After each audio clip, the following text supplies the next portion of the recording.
Trauma 7, almost everyone can relate to. This is if you felt different in any way. So maybe you were a chubby child growing up or skinny and gawky and called a nerd. You're listening to the Wow podcast. I'm Jennifer Robin. This podcast is for informational purposes only and not medical advice. Full disclosures in the description. Today on the show, we have Riana Milne. Riana is a licensed mental health counselor and certified global life and love coach who specializes in trauma recovery and relationship transformation. As a psychotherapist, she's the best-selling author of Love Beyond Your Dreams and Live Beyond Your Dreams. Riana helps people break free from past trauma and build healthier, more fulfilling relationships. Welcome, Riana. Thanks for being here. Thank you for having me, Jennifer. Good to see you. And hello, everyone. Tell us how you got started as a life, love, and relationship coach. Well, it goes back actually to when I was 16 years old and I lost my best childhood friend in a car accident to a drunk driver. Oh.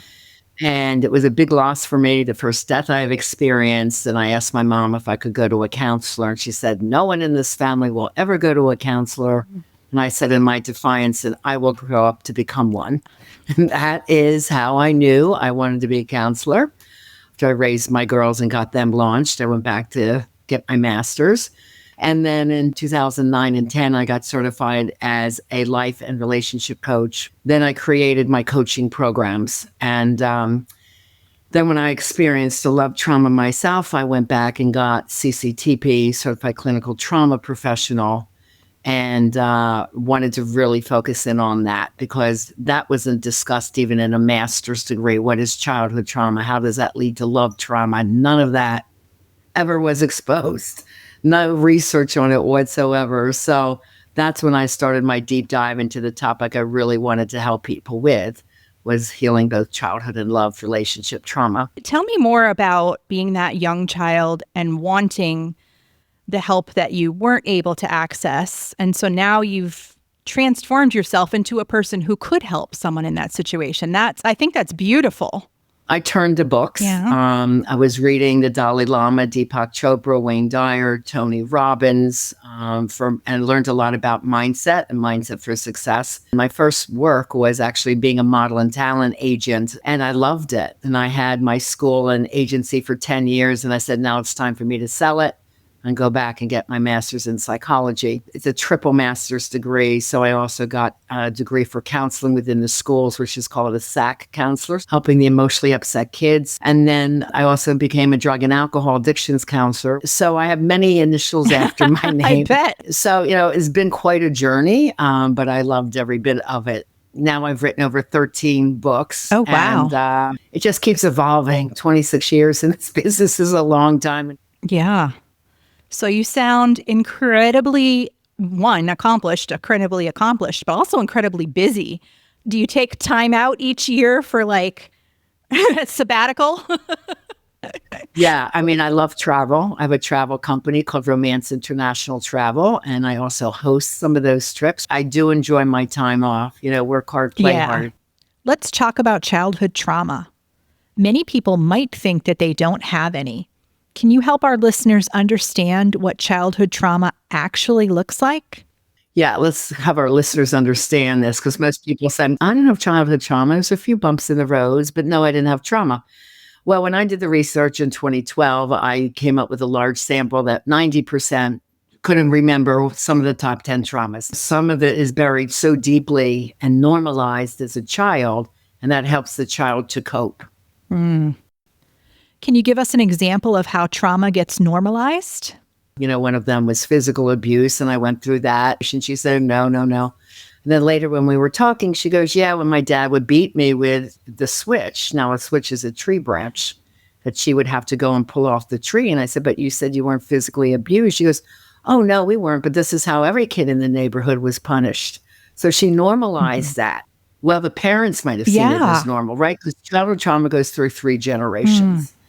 So, what did your parents grow up with and what did they grow up with? And this is a big part of the understanding and the healing of the trauma. Your mom treated you a certain way because she was abused by her alcoholic dad. and that led her to be like this or this. So I help my clients understand, when they think, oh, well, my mom or dad didn't love me. Well, no, they loved you as they knew Yeah. how. So let's go through these top 10 traumas. What's the first one? The first one is that there's any addiction within the home you lived in. So a lot of people think that's drugs and alcohol. Well, that's two of them. Drugs, alcohol, sex, meaning you knew your parent was a chronic cheater, porn use, gambling, hoarding, spending, eating, gaming, TV watching, workaholism, social media addiction. So there's 12 right there. So these addictions are real when the child feels put to the side and they're busy with their other stuff going on. Okay. The second one is verbal messaging. So verbal messaging is, what did you hear when you grew up as far as conversations? Did you witness your mom and dad yelling and screaming at each other, or were they able to calmly talk through an issue? Was your parents very complimentary of you and proud of you and said those words, or did they hear, you'll never amount to nothing, or change your clothes, you look fat in that outfit, which we call verbal put downs? Did you hear the words, I love you, or never hear those words? Now, interestingly enough, I'm a baby boomer. And I was on the beach with about 9 of my friends, cohorts, the same age, and they wanted to know what the 10 traumas were. And they all looked at each other as like, well, we didn't hear I love you. And I said, how many people did? And not one of 9 of us raised our hands. Oh, wow. So we were the generation where our parents grew up in the Great Depression. And some of them were immigrants, so life was hard. They moved over to America to raise their kids. So I asked my mom, Mom, why don't you tell us 5 kids you love us? Well, I do. And I'm like, well, why don't you say the words? Well, those aren't words that I ever heard. So I'm just not comfortable with them. So part of the healing is understanding the parent and then giving them that love that they didn't get. So long story short, by the time I had her grandchild, my daughter, she was able to say the words, I love you. Oh, wonderful. So these are important messages. The positive ones and the negative ones stay with us for a very long time. The third one is emotional abuse or neglect. The fourth one is physical abuse, rape, or molestation. The fifth trauma is around abandonment, and there's 2 types. There's fault and no fault abandonment. So no fault abandonment would be if a parent happened to die early, they had to leave the family to be deployed to go to war, or they worked a lot on the road, but that's how they supported their family. It's not their fault. That was their job. They felt good about supporting their family, but there was a lot of absence. Okay. A fault abandonment is never seeing your child or knowing your child, seeing them sporadically after a divorce or a breakup, or even being in the house physically, but emotionally you're not connected. You don't go to the child's sporting events or activities. You're just an absent, non-involved parent. Yeah. Okay, so that's around abandonment.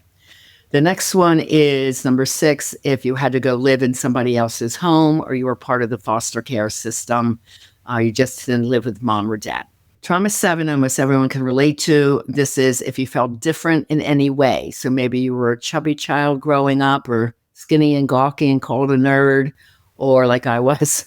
You might have been from a different culture, the only African-American in all Caucasian school. So you grew up feeling different, like you just didn't quite fit in. This always seems to appear with my LGBTQ clients where, they were afraid to come out. They finally come out, and a lot of their classmates would shun them, or the parents and family rejected them. So there's a lot of personal trauma that many people can relate to. Number 8 is sibling trauma. Was your sibling a bully to you? Were they born with a medical condition where mom and dad had to give them more time and attention?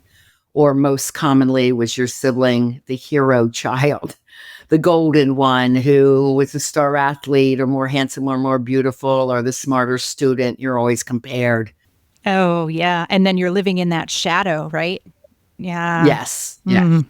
Not feeling good enough again. Now, trauma 9 is around the family, and I moved trauma 11 down to be with that. So there are more than 10 traumas. These are just the top 10. But number 11 was community trauma, and I didn't see much of that when I formed the checklist, so that's why it was number 11. But it is one of our top three traumas today, unfortunately. These are our Mother Nature events, our floods, fire, hurricane that wipe out large community. This is a prime example of what COVID did to our country and around the world, and how that impacted our young people staying home from school and, worried about parents going off to work and are we going to die, and all this catastrophe around COVID, right? So that's a community trauma. So there's a lot of that going on, or mass shootings or school shootings, all of that. Global unrest, political messages. And then there's family trauma. So if one of your parents was ever incarcerated, growing up in poverty or a dangerous area, growing up in a military family. Here in the U.S., our military families have to move every 2 or 4 years, making that child the new kid in school. So there's a lot around family, and there's a lot around community. So that tends to be a big one. And then number 10 is any mental health issues in mom or dad. Again, our baby boomers didn't see our parents go to counseling because they thought it was shameful. So we kind of had a guess. I could definitely see my mom had some depression, but that's because my dad was away very often. He was CIA, FBI, and we didn't know it. And I remember as a kid asking, where's dad? When's daddy coming home? She goes, well, I don't know where he is. And here she has 5 kids, not working, wondering, is there going to be enough money to feed the kids? Ooh. So this was weird. There was a lot of negative messages around money and do we have enough? It was very different looking back with this information and education that I have now about how we grew up and how we thought. Yeah, that's a lot. And all of us, I would venture to guess, are touched by at least one of those, if not multiple. Can you explain a bit more about the mental health issues that are particularly difficult for children to deal with? Bipolar is manic depressive. So a manic phase could be, going gambling, and winning, and then you go out again and then you lose everything and then you lose the house. So, it's an up phase followed by a down phase, or being a shopaholic and buying a bunch of things on sale. And then the next 2 months you can't pay your bills. So the manic phase with the shopping spree and the depression came afterwards. So that's manic depressive. And then the other one, which is the harder one to live with, is borderline personality disorder. The way I describe that is when they're good, they're great. When they're bad, they're horrid. And you never know what you're going to get. Yeah, exactly. Like a child may be anxiously wondering, is my dad going to be in a good mood today? Or is he going to be drinking and mad and hurt me? It's a very erratic personality type that makes kids feel very unsafe. Then they grow up with an anxious personality type. So most of my clients do have ongoing anxiety and bouts of depression. Building on what Riana shared about identifying childhood trauma, I want to give you some first steps you can take right now to begin addressing these patterns. Number 1, acknowledge what happened. If you recognize yourself in any of those 10 traumas, simply naming it, even if just for yourself, is powerful. You might journal about it or talk to a trusted friend. You got to break the denial and normalization of it. Number 2, practice self-compassion. As Riana mentioned, many of these behaviors like people-pleasing or anxiety are coping mechanisms that you developed as a child to survive. They made sense then, right? So be gentle with yourself as you work to change them now. Number 3, start noticing your patterns. When you feel jealous, controlling, or have an impulse to people please, pause and ask yourself, what childhood wound might be driving this? That awareness in itself begins to break the automatic cycle. Number 4, consider professional support. While these steps can start your healing, working with a trauma-informed therapist or coach like Riana can help you go deeper. Riana has books on this topic, including Love Beyond Your Dreams, that go into more detail about healing childhood trauma and breaking those relationship patterns. Ever listen to a podcast with great content but wish the audio quality was better? Even with expensive equipment, audio recordings pick up everything. Appliance hums, barking dogs, notification beeps, and when listeners are wearing headphones, they hear all of it. Excessive ums and repetitive words can be really irritating too. Would you rather hear audio like this? No matter how much somebody cares and how well-meaning they are. Or polished like this? No matter how much somebody cares and how well-meaning they are. Every podcast deserves the spa treatment. With balanced audio levels and distractions removed, you can hear the difference immediately. Know a podcaster who'd appreciate a fresh perspective? I offer free podcast consultations where I share specific ideas to improve their show. Send them to podcastspa.com. That's podcastspa.com. Your referrals help support this show. I appreciate you. So now that we understand these traumas, how do they show up in adult romantic relationships? If you feel that you're jealous or controlling in a relationship, this means the traumas of verbal messaging and trauma 7 of not feeling good enough about yourself is still intact. It's still in your subconscious. You haven't healed it yet. Impulsivity is usually someone growing up, struggling financially, the family, and then they do find a good job and they're spendthrift, right? They spend a lot of money, impulse buying. I want the shiny red sports car because I think I deserve it. And then for years, that you have it, you can't pay for it, you're struggling and, you're angry. So a lot of impulse.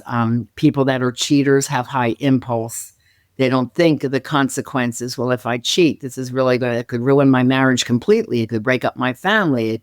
We could lose our home, if I do this in the workplace, I could lose my job. The impulse type does not think of consequences ahead of time. So it's a very dangerous pattern for those in relationships. People pleasing is one that a lot of women do. They learned as young girls, if I'm the nice, sweet little girl to my angry, alcoholic dad, maybe he won't yell at me or punish me. So they just kill him with kindness and people pleasing constantly to get love. This is an example of, let's say the oldest child is a daughter. She'll wake up and get all the siblings ready for school, get their lunches made, get to them to the bus stop, and at least nobody yelled at them that morning. And she'll hear, "Thanks, hon," on the way out. So it's like, okay, good, a peaceful morning. And that's how she learned to get love, by people pleasing. An example of this is I had a couple coming to me and the woman said, I do everything for my husband and family and I never hear a thank you or I love you. There's no appreciation for me and I'm burnout, resentful. And I said, well, rightfully so. The husband says, well, I don't ask her to do all those things. As a matter of fact, I'd rather she didn't. I feel like she's always walking behind me, picking things up. It's annoying. She just annoys us. So here she's trying to do good and it's overkill. Yeah. So her boundaries are so stretched and she has no balance in life. So we had to process, why is she people pleasing so much? And why does she think she has to do all these things just to get love? Right? So these are some ways it shows up. Those that have had abandonment issues, they can be prone to be clingy, have high anxiety if their partner's out of town. They can seek attention. Let's say the male wanted sexual intimacy and the woman's there, hun, not tonight. He might go seek attention from the waitress the morning at the coffee shop, trying to build his ego. So that can all come from abandonment issues or not feeling good enough. Anger and yelling, if you grew up with that's how people communicate, you think that's normal, and it's not. Of course, addiction, any kind of addiction, overspending or self-medicating through drinking or spending or whatever, gaming, whatever it is. Perfectionism, blaming behavior, anybody blaming you constantly, that's signs that they have trauma still, and not able to apologize, recognize when they do fall. They don't want to feel that I'm wrong again, so they refuse to apologize. So there's all kinds of things going on within singles and couples that they're not even recognizing are some of the signs of unhealed trauma. Interesting. Yeah. It's amazing how things that happen when we're so young can affect us for our entire life in all these kind of hidden ways. I know some things are obvious that we many of us know, oh, that's probably from, that's probably because this happened when I was a kid. But you've brought up a lot of things that I think people would never have thought of. Right. Like when you were talking about abandonment. And that's an interesting one. The abandonment, I forget what you called it, when it's kind of not on purpose. Like, not your fault. Yeah, no. Like your dad was a traveling salesman or served in the military or, whatever. I hadn't even thought of that as something that would cause trauma to a child. So that's interesting. Yeah. What are the 7 areas of life that are impacted by unhealed trauma? Can you walk us through those? So the first one is under physical health. Now, the Kaiser Permanente group did a ACE test. They did a study with overweight people and what type of disorders they had compared to what their childhood traumas were. Oh. And their studies found a lot of sleep disorders, eating disorders, poor immune function, fibromyalgia, Epstein-Barr virus came from ongoing stress, cardiovascular disease, so heart disease, and a shorter lifespan. Those that have still unhealed childhood trauma. The emotional aspect, definitely difficulty controlling our emotions, so more anger outbursts or moodiness, trouble recognizing the emotions in yourself and in others, saying it's not a big deal, but it is. Yeah. If you're yelling at someone, limited coping skills, that if you're going through stress, you're freaking out more than you need to. Increased sensitivity to stress, so you're always hypersensitive or stressed out. Having a lot of shame and guilt that you're not succeeding or you're not good enough or this enough or that enough, pretty enough, smart enough, all those. Feelings of helplessness and lack of self-esteem. So that's all under emotions. The third category is under relationships.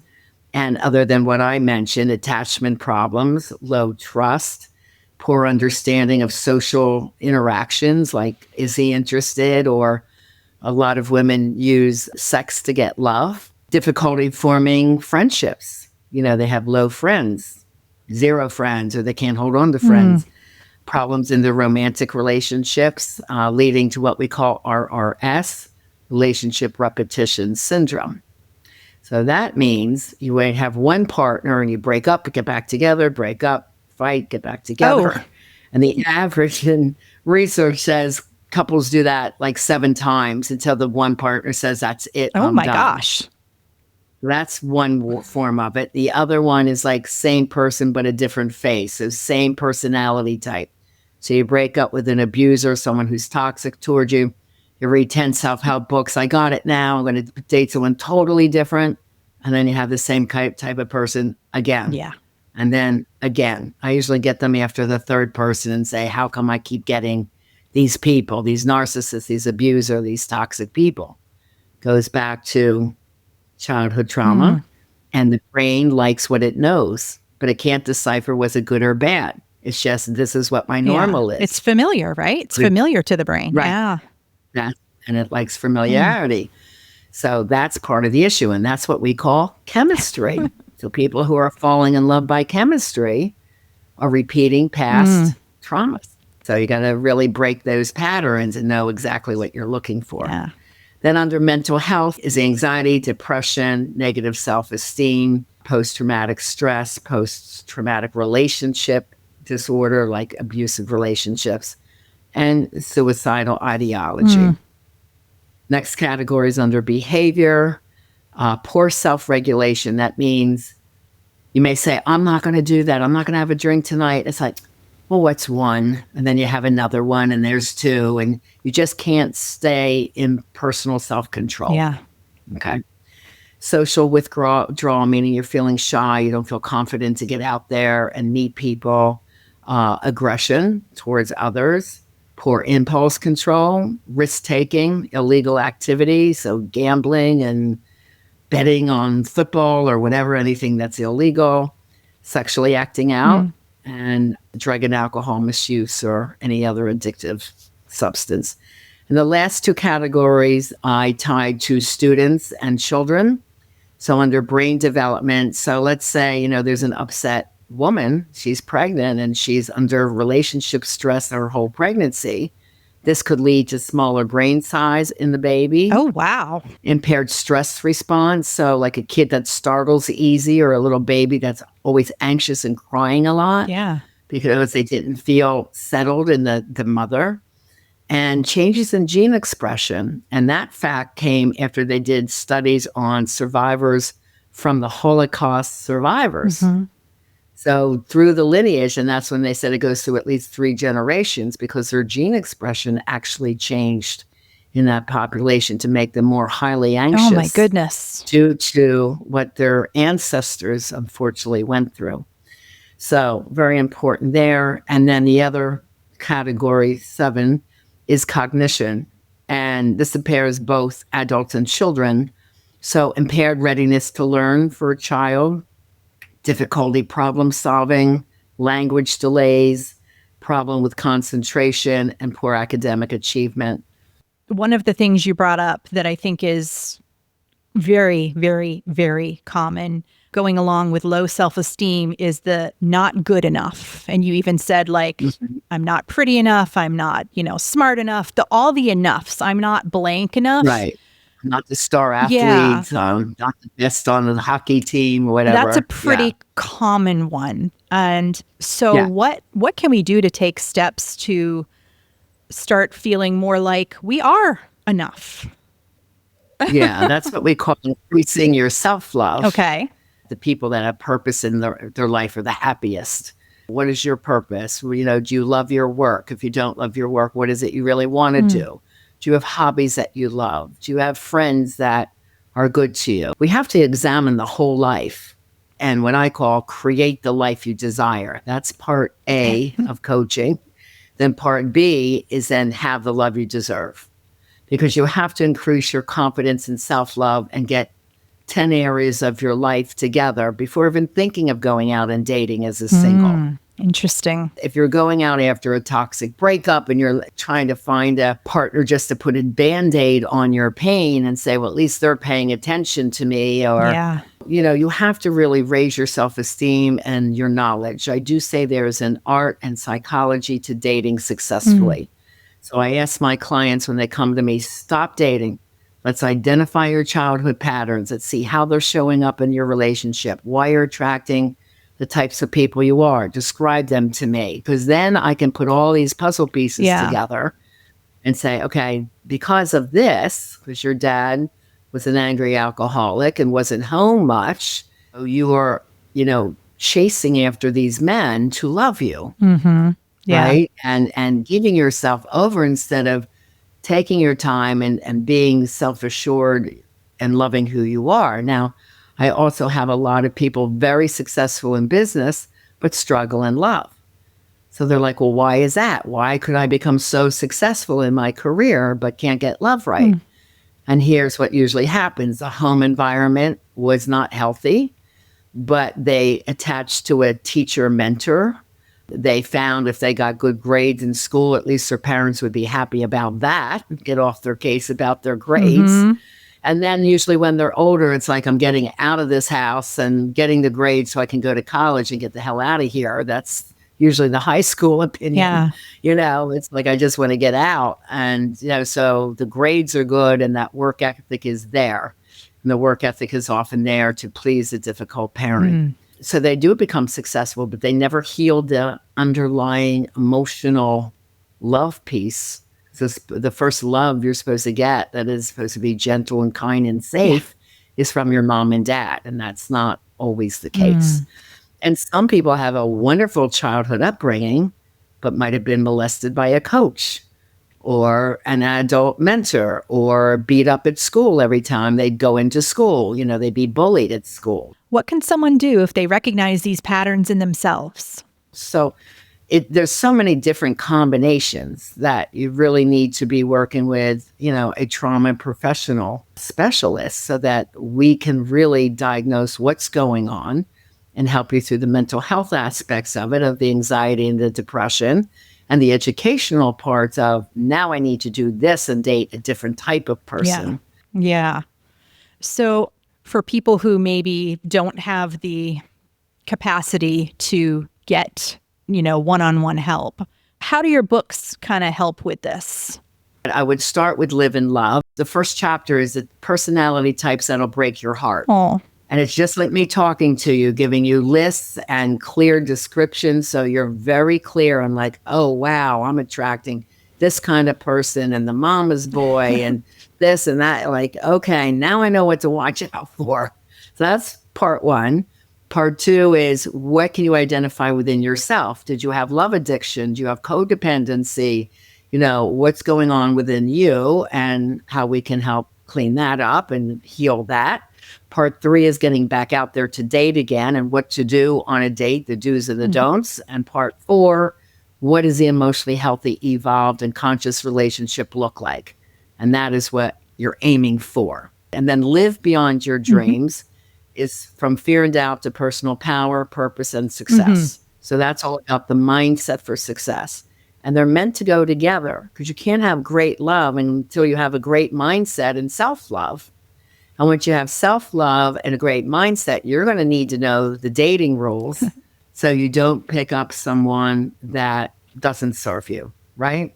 So they are meant to go together. Section 4 also has 24 questions that you should be asking your date within the first 2 to 3 dates.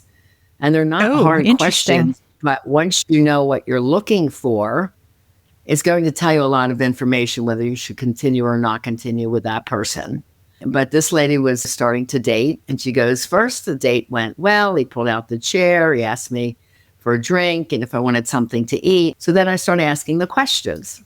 She asked, well, tell me about your mom. Oh, my mom. Well, she never stopped. She's such a pain to me. She is in a nursing center. It's, I'm footing that bill. It's been years. I hate to have to go visit her. She's so angry at me still. I'm angry at her. Now she knows she has what we call a mother hater. He doesn't like his mom. He didn't like his mom all the way. It's like, was it rough as you were growing up? Oh, yeah. She yelled and screamed at me my entire life. So now she knew that was not healed. Yeah. And from reading that chapter in the first section of the love book, she knew he would probably never quite respect the woman he's with. He would be difficult and demanding. So she went on and asked a few more questions, but in her mind before she left, she goes, yeah, I'm probably not going to date this guy. So he called her the next day. Oh, I really had a good time. I want to see you again. She goes, well, thank you very much. I just don't think we're quite a match. And he starts yelling at her. Oh, jeez. Well, what do you mean? What the hell did I do wrong that gave you that opinion? And just like really lashed out on her. She goes, I'm sorry. I don't take conversations like this. And I'm going to hang up and lose your number. I wish you the best. Holy moly. So now when they're going out there dating, they know exactly the do's and the don'ts and what to look for. So we get rid of the ones that aren't right for us. And we just say next. And we go with the people who we think are right. That just seems like in the dating world, that would save people so much time because you hear stories about these young people dating for 3, 4, 5, whatever years, waiting for the guy to propose or whatever. And, imagine if you knew sooner this was not the best relationship for you and you could move on to find somebody who was. My goodness. It's easy when you know what to do. There is an art and science to it. Sounds like it. I'm kind of glad I'm not in the dating world. It sounds really hard, especially with all the apps and things. It's not when you know what to do. There's plenty of great women and great men out there, all ages, all cultures, all backgrounds, that are wonderful people. And you just have to put in the time, energy, and knowledge. To get out there and date consciously. So, you're really going to start from the beginning. Start with healing the childhood trauma that leads to the love trauma. Get yourself exactly where you want to be. Learn the dating education and then get yourself out there and enjoy the process because it can be really fun. Is there anything we haven't talked about today that you feel like it's important that you want the listeners to hear? Well, I always encourage everybody, stop waiting. Now is the time to create the life you desire and have the love you deserve. And even if you had a toxic relationship, doesn't mean you have to, repeat your past. Riana, where can our friends connect with you if they want to learn more? RianaMilne.com. There's a life and love transformation discovery session, 5 assessments where I actually diagnose this is what you went through and this is why this is showing up like this. And then there's 30 minutes to ask me any questions about it. Help yourself over there. The chapter downloads to both books, the 4 free love tests, including the childhood trauma checklist. And then my podcast is Lessons in Life and Love with Coach Riana Milne. Okay, perfect. Thank you so much for being here today. You've given us a lot to digest. Definitely going to have to check out your books, and I encourage our readers to as well. Thank you for having me on, Jennifer. Thanks for being here today. You're welcome. Thanks for watching. Let me know what your biggest takeaway was. Just drop it in the comments, and don't forget to subscribe for more.